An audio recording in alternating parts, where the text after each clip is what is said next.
Hello everybody, so we have Claire again. So in this video, Claire is going to tell us about what makes a good nest. Take it away, Claire. Okay, so your nest should be strong and stable with stable sides. It should be about 12 centimetres at the feet end so the baby can push against the end. It should be circumferential so the baby's head's supported as well. And the baby should be kept in a flexed midline. Should be kept midline from when the baby is less than 72 hours to prevent IVH. And when you're changing the baby's nappy, that's also really important not to lift the baby's legs higher than the head. So you just turn the baby to change the nappy and then lay it back again to one side. And that's a very important point, isn't it, Claire?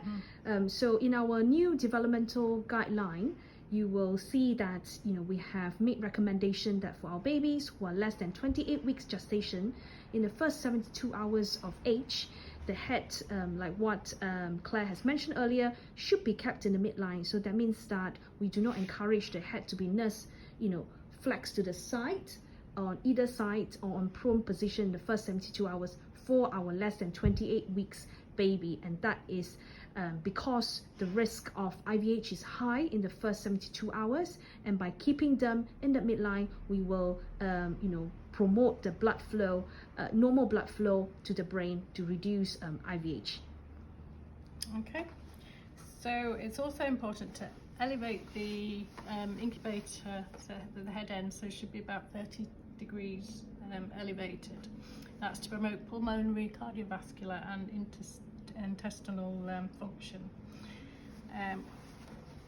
So with the boundaries, the baby should be able to kick the ends of the boundary, and that's to promote muscle strength. So in the womb, they'd be able to kick and push against the sides, and that increases the muscles. So a baby that's born, we need to keep those boundaries in place so that the muscle strength is increased. Yeah, so the legs are not to be braced over the nest, but inside the nest so that they can kick and recoil.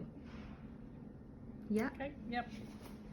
So Claire is going to show us like different type of nests. So we have a nest here for our smaller baby. This one's made with the plaited boundary.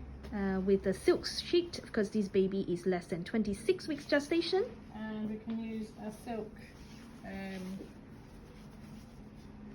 sheet instead of and you wouldn't pick the baby up like that.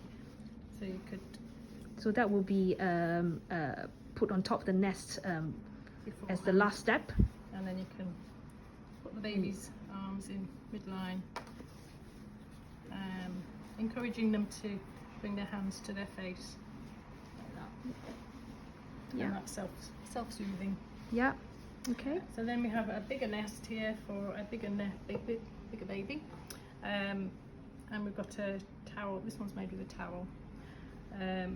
So you could have the baby in side lying like that, again with the hands to the face and still with the knees flexed.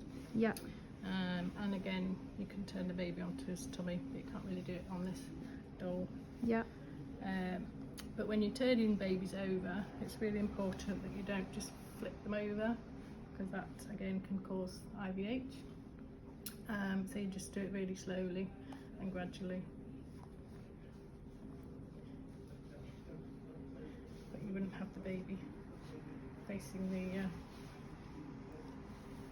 yeah, so this is the side lying position.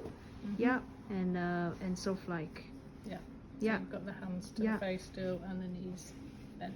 So hands to the midline, allowing baby to self-soothe. There's flexion of the elbow. There is internal rotation of the shoulder, and you can see that the hips is flexed, the knees are flexed, and and this will keep the baby in as a position that is as similar to the fetal position as possible. Thank you, Claire.